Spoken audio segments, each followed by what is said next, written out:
Hello everyone, welcome to Quantsapp. So आज आपण बघणार आहोत की लॉंग स्ट्रँगल ही जी स्ट्रॅटेजी आहे ती आपण स्पेसिफिकली कशी बनवू शकतो आणि त्या बेसवरती जे एक लॉजिक आहे पार्टचं, बेनिफिट कसं येणार आहे, त्याच्यामध्ये स्ट्रॅटेजी मॉडिफिकेशन्स काय असल्या पाहिजे किंवा कधी बनवलं पाहिजे आणि स्पेसिफिकली स्ट्राईक सिलेक्शन्स काय असल्या पाहिजे ते आपण बघणार आहोत. सो लॉंग स्ट्रँगल जर मी ही कन्सेप्ट सांगायची म्हटली तर लॉंग स्ट्रँगल इज जनरली आपण तेव्हा बनवतो जेव्हा आपल्याला इम्प्लाइड व्होलॅटिलिटीवरती ट्रेड बनवायची असेल तर. ओके, जनरली ही जी स्ट्रॅटेजी आहे ही तुम्हाला जास्त आउटपुट कधी देणार, जेव्हा तुम्हाला वाटतंय की मार्केटमध्ये एक अनसर्टिनिटी आहे आणि व्होलॅटिलिटीतून वाढू शकते किंवा एखादा स्टॉकचा रिझल्ट अनाऊन्स होणार आहे 10-15 दिवसात. सो त्याची व्होलॅटिलिटी हळूहळू पीकवर जायला सुरुवात होते, राईट. सो तेव्हा आपण लॉंग स्ट्रँगल जे आहे ते स्पेसिफिकली बनवणार. नाव लॉंग स्ट्रँगल बनवण्याच्या आधी आपण बघूया की आयव्हीचा इम्पॅक्ट काय येणार आहे, आयव्ही काय असतं, आणि त्यानंतर आपण स्ट्रॅटेजीजवरती येऊया. सो डिटेल व्हिडिओ होणार आहे, सो व्हिडिओ स्किप नका करू. आणि दुसरी गोष्ट म्हणजे ज्यांनी अजून ऍप्लिकेशन डाउनलोड नाही केलंय, ही व्हिडिओ झाल्यानंतर पहिला जाऊन ऍप्लिकेशन डाउनलोड करा. 25 फ्री टूल्स आहेत, त्याचा ऍक्सेस पण मिळून जाईल. आणि व्हिडिओ लायब्ररी पण एकदा व्हिजिट करा, त्यामध्ये खूप डिटेल कंटेंट आपण अपलोड केलेले आहेत. ओके, सो सुरू करूया. व्हॉट इज इम्प्लाइड व्होलॅटिलिटी, नंतर स्ट्रॅटेजीज. ओके, सिंपल बघा, थोड्याला मी झूम करतो. या ओके, आपण बघणार आहोत इम्प्लाइड व्होलॅटिलिटी.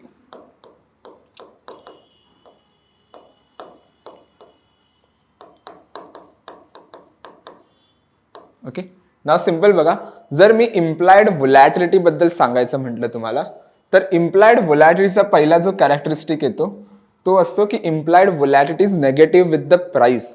प्राइस सोबत नेगेटिव्ह असते की जेव्हा जेव्हा इम्प्लाइड व्होलॅटिलिटी वाढते तेव्हा प्राइस जे आहे ते पडण्याचे चान्सेस जास्त असतात. जर तुम्ही 75-80% ऑफ द टाइम जरी पाहिलं ना तुम्ही, तर प्राइस जे आहेत ना ते पडताना जास्त तुम्हाला मिळेल. ओके, एक मिनिट, हे प्रॉपर लिहितो इथे, price.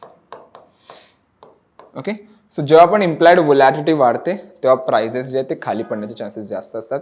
And what was the second thing, की इम्प्लाइड व्होलॅटिलिटी जी आहे ना ती प्राइस सोबत भलेही, एकच मिनिट,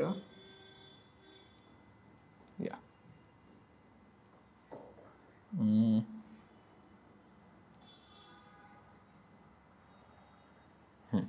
सो इम्प्लाइड व्होलॅटिलिटी जी आहे ना ती प्राइस सोबत भलेही नेगेटिव्ह असेल, पण आयव्हीचं प्रीमियम सोबत रिलेशनशिप पॉझिटिव्ह आहे.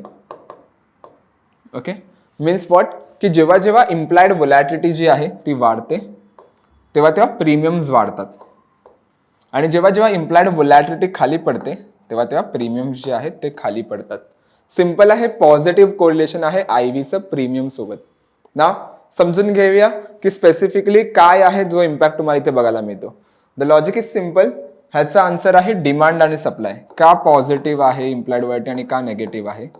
Answer is simple, is what, a demand and a supply. Okay, simple बघा, आपण ऑप्शन्स जो आहे ते रायटर पर्स्पेक्टिव्हने बघतो.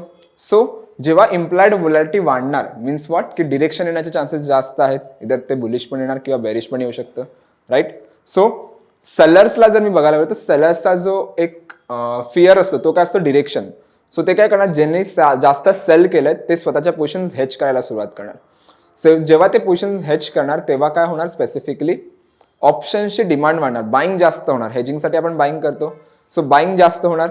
सो बिकॉज ऑफ बाईंग काय होतं, ऑप्शनची डिमांड वाढते. आणि आपण 11th-12th इकॉनॉमिक्समध्ये काय वाचलेलं, की जेव्हा जेव्हा कोणत्याही गोष्टीची डिमांड वाढते त्याची प्राइस वाढते. आणि का व्होलॅटिलिटी खाली पडल्यामुळे प्रीमियम खाली पडतात? आन्सर इज सिंपल, जर व्होलॅटिलिटी खाली पडत असेल दॅट मीन्स डिरेक्शन येण्याचे चान्सेस कमी आहेत. सो बाईंगच्या बदली लोक जास्त सेलिंग प्रेफर करतात, कारण थिटा इम्पॅक्ट मिळाला. सो जास्त सेलिंग केल्यामुळे सप्लाय जास्त होतो ऑप्शनचा. तर कोणत्याही गोष्टीचा जेव्हा सप्लाय वाढतो तेव्हा त्याची प्राइस जी आहे ती खाली होते, पडते, right. The answer is same. Okay, so ही एक गोष्ट झाली. ह्याला एक स्टॅटिस्टिकल रिझन आहे. बरेच लोक बोलतील सर आयव्हीमुळे मुवमेंटम येण्याचे चान्सेस जास्त असतात, त्यामुळे सेलर जास्त पैसे मागतात, which is also fine, but एक स्टॅटिस्टिकल रिझन आहे डिमांड आणि सप्लायचं. ओके, तिसरी गोष्ट जर मी सांगायचं म्हटलं तर व्होलॅटिलिटीची जी एक कॅरेक्टरिस्टिक आहे ती आहे mean reverting characteristic. Mean reverting means what, volatility बघा तुम्हाला काही अशी मोमेंटम देते,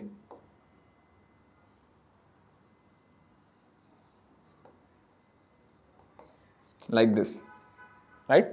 सो लेट सपोज जर मी हा इथे मीन पकडला, okay, now you can see इथे वोलॅटिलिटी जास्त वेळ आहे, इथे आहे, इथे आहे आणि इथे पण आहे आणि इथे बघा इथे पण आहे.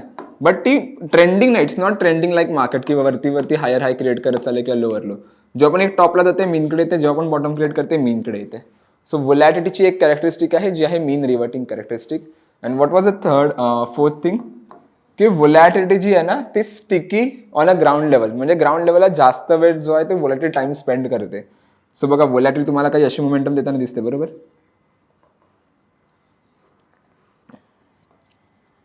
राईट. सो ग्राउंड लेवलला जर तुम्ही इथे पाहिलात तर ग्राउंड लेवलला वोलॅटिलिटी जास्त वेळ टाइम स्पेंड करते, पण जेव्हा पण वोलॅटिलिटी एक हायर पॉइंटला जाते तेव्हा एक क्विक ड्रॉप आपल्याला बघायला मिळतो मार्केटमध्ये, right. So this is the concept. आणि एक थोडा ह्याच्यात कन्सेप्ट सांगायचं म्हटलं तर 5.4 पॉईंट असं येणार की volatility impact more on ATM strike.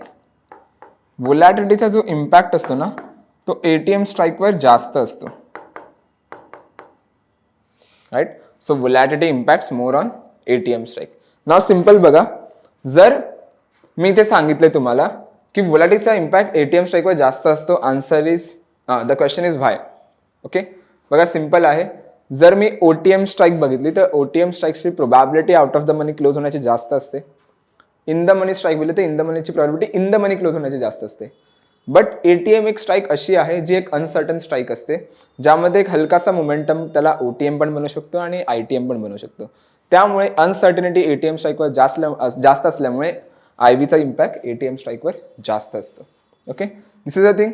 नाव आता ह्या कन्सेप्टमध्ये आपण ट्रेड्स कशा बनवायचे. सिम्पल बघा, जेव्हा पण मला समजलं की वोलॅटिलिटी लोअरवर असेल, ओके, मीन्स प्रीमियम स्वस्त असतील आणि मला माहिती असेल की एक मोमेंटम येत असेल वरती वोलॅटिलिटी वाढण्याची, राईट. एखादा रिझल्ट असेल स्टॉकचा किंवा एनी ग्लोबल न्यूज असतील, राईट. सो वोलॅटिलिटी शूट होण्याचे चान्सेस जास्त आहेत. सो मी काय करणार, इकडे बाईंग प्रेफर करणार, राईट. व्हाय, कारण जर मी बाईंग करतोय आणि तेव्हा जर वोलॅटिलिटी शूट झाली तर बिकॉज ऑफ दॅट माझा प्रीमियम शूट होणार आहे आणि मला त्याचा एक बेनिफिट बघायला मिळणार आहे, राईट. सो जनरली आपण ह्याच्यावरती स्ट्रॅडल्स बनवतो, लॉंग स्ट्रॅडल. बट लॉंग स्ट्रॅडलमध्ये काय होतं, तुम्हाला प्रीमियम थोडा जास्त पे करावा लागतो कारण ATM प्राइस असते. बट ह्याच्यामध्ये जर थोडं तुम्हाला अजून इथे एक स्पेसिफिकली प्राइस कन्सेशन पाहिजे किंवा थोडाफार अजून बेनिफिट पाहिजे बेस्ड ऑन द प्राइस प्रीमियमच्या बेसवरती, तर मी काय करणार, स्ट्रॅडलला आपण काय करतो, ATM call and puts buy करतो लॉंग स्ट्रॅडलसाठी. इथे आपण हलकासा एखाद दोन स्ट्राईक जाणार बाहेर आणि कॉल आणि पुट ऑप्शन बाय करणार. OTM call and put option जास्त फार OTM पण नाही, एखाद दोन स्ट्राईक. ओके, तर सिम्पल बघा, मी तुम्हाला काही एक्झाम्पल दाखवतो इकडे.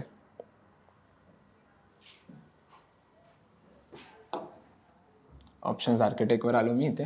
ओके, बँक निफ्टी आपण एका ठेवूया इथे एक्झाम्पलसाठी आणि करंट एक्सपायरी नको ठेवूया, आपण सेकंड वीक ऑफ एक्सपायरी ठेवा.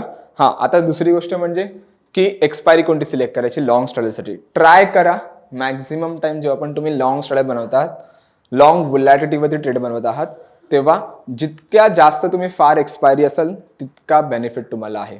का, कारण वोलॅटिलिटीचा इम्पॅक्ट जास्त फार एक्सपायरीवरती येतो, नियर एक्सपायरी हळूहळू कमी होत असतो. आणि बेसिकली तुम्ही लॉंग वर ट्रेड बनवता त्यामुळे तुम्हाला इम्पॅक्ट जास्त पाहिजे. जर तुम्ही शॉर्ट वॉल ट्रेड बनवत असाल तर डेफिनेटली तुम्हाला नियर एक्सपायरी असेल तरी बेनिफिट आहे किंवा फार एक्सपायरी असेल तरी बेनिफिट आहे, कारण volatility drop plus theta benefit मिळते.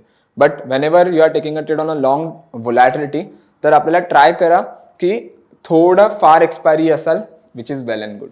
ओके, सो मी इथे येतो आणि सेकंड वीक ऑफ एक्सपायरी ऑक्टोबरची सिलेक्ट करतो. ओके ओके, आणि मी ATM नाही, मी एक OTM आणि 53,900.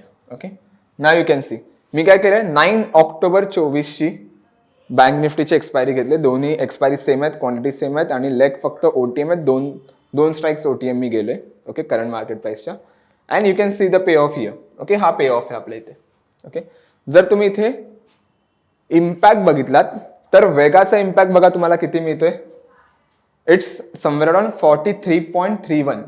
किंवा ऑलमोस्ट 42च्या आसपास एक ॲव्हरेज आहे दोघांचं बघितलं तर, राईट. म्हणजे काय, जर 1% व्होलॅटिलिटी वाढली तुमची तर कंबाईन प्रीमियम बघा तुमचा 85 रुपयाने वाढणार आहे, म्हणजे ऑलमोस्ट 85 रुपीजने तुमचा प्रीमियम वाढणार, जस्ट बिकॉज कधी, जेव्हा 1% व्होलॅटिलिटी वाढल्यामुळे, राईट. दुसरी गोष्ट, थीटा बघा इम्पॅक्ट किती आहे, -37.99. म्हणजे जरी व्होलॅटिलिटी 1% वाढली आणि एक दिवस जरी गेला, still you are getting a benefit of this particular thing, right. Net तुम्ही 85 - 37 करा, ऑलमोस्ट तुमच्या हातात तरी पण 40-50 रुपयाचा प्रीमियम उरतोच आहे, राईट. सो सिम्पल बघा, आता तुम्ही ह्याच्यात लाईक प्रॉफिट कसं जनरेट करणार. आता बघा 54,000चा लेवल आहे, सपोज करंट मार्केट प्राइस 54,000 किंवा 54,200च्या आसपास आहे. ओके, एक्झाम्पल घेऊया. नाव सपोज इथे व्होलॅटिलिटी जी आहे ती 10ने वाढली. ओके, यू कॅन सी, पहिला आपण ह्याचा लॉस बघूया किती आहे. जर मार्केट आज 54,200ला एक्सपायर झाला तर माझा लॉस आहे 1,145. ओके, सपोज आजच मार्केटमध्ये 10ने व्होलॅटिलिटी वाढली. ओके,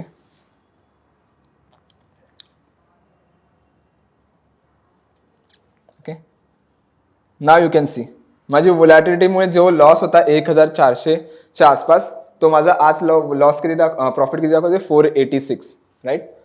तेच सपोज इथे 15ने वाढले, राईट, तर किती दाखवते 1302. सपोज जर मार्केटने बुलिश डिरेक्शन घेतली, यू कॅन सी, जरी मार्केट बुलिश गेलाय still you are making a money आणि पुट तुम्हाला लॉस पण देत नाहीये. टेक्निकली काय झालं पाहिजे, जर मार्केट बुलिश झालं तर पुट तुम्हाला लॉस द्यायला पाहिजे, पण तो देणार नाही. का, कारण व्होलॅटिलिटीने त्याला होल्ड केलंय. प्रीमियम त्याचा ड्रॉप मध्ये जातोय, पण व्होलॅटिलिटी शूट झाल्यामुळे त्याचा टेक्निकली जो आहे तो प्रीमियम वाढते. सो डिरेक्शन आले प्लस व्होलॅटिलिटी वाढणार आहे. सो लॉंग स्ट्रँगल जी स्ट्रॅटेजी आहे ती खूप सुंदर आहे. तेच बघा, बुलिश नाही, सपोज जर मार्केट व्होलॅटिलिटी वाढून बेरिश जरी गेला, still you can see you are making a money, right.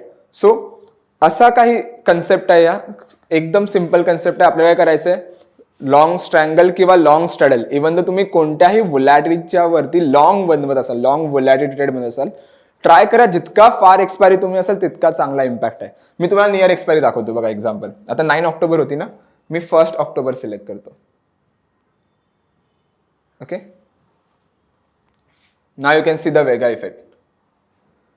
9 ऑक्टोबरला वेगा इफेक्ट किती होता, 42चा ऑलमोस्ट होता ॲव्हरेज. इथे बघा 29चा आहे. ओके, पण प्रीमियम बघा इथे किती डिके होते. तुमचा 1% व्होलॅटिलिटी वाढण्याने 57 रुपयाने प्रीमियम वाढणार आहे, पण तोच जर थीटा डिके जातात 54 रुपीजचा, तर टेक्निकली 2-3 रुपये तुम्हाला मिळतात नियर एक्सपायरीला. तेच जर मी अजून नियर एक्सपायरी केलं ना, करंट आताची आज करंट एक्सपायरी आहे ती, तर अजून कमी होणार ते. तेच जर मी 9 ऑक्टोबरच्या ऐवजी सपोज 16 ऑक्टोबरला गेलो इथे.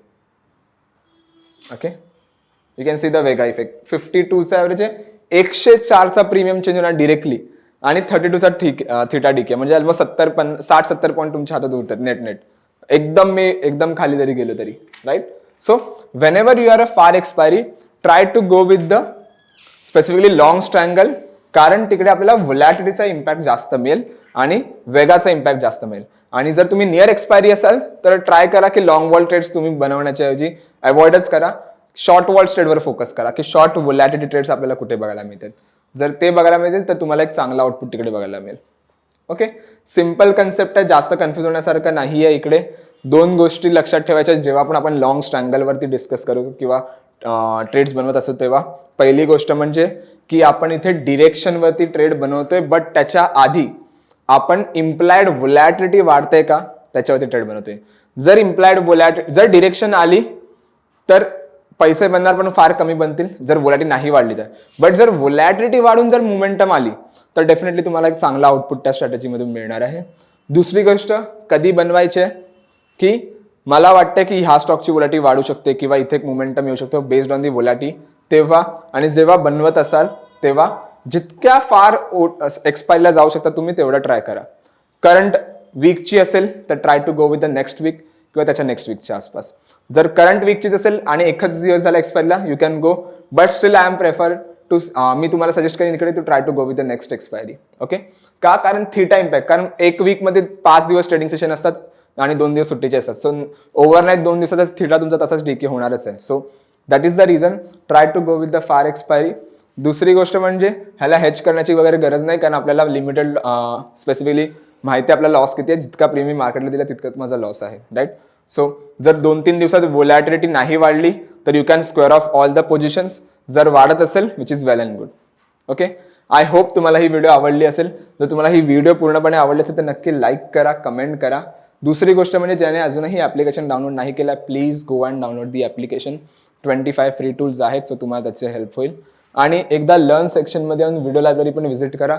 आपल्या इथे ऑलमोस्ट नाही म्हटलं तरी 7-8 हजार तासांचा कंटेंट आहे which is absolutely free, right. So तो पण तुम्ही इथे बघू शकता. कोणताही टूल पाहिजे, IV पाहिजे, इंट्राडे पाहिजे, पोझिशनल पाहिजे, स्विंग ट्रेडिंग पाहिजे, ऑप्शन रायटिंग पाहिजे, पूर्ण setup with strategies implementation overall आपण इथे गाईड शिकवलं आहे हिंदी, मराठी, इंग्लिश, तमिळ लँग्वेजमध्ये. Okay, thank you so much everyone. Thank you so much for a time.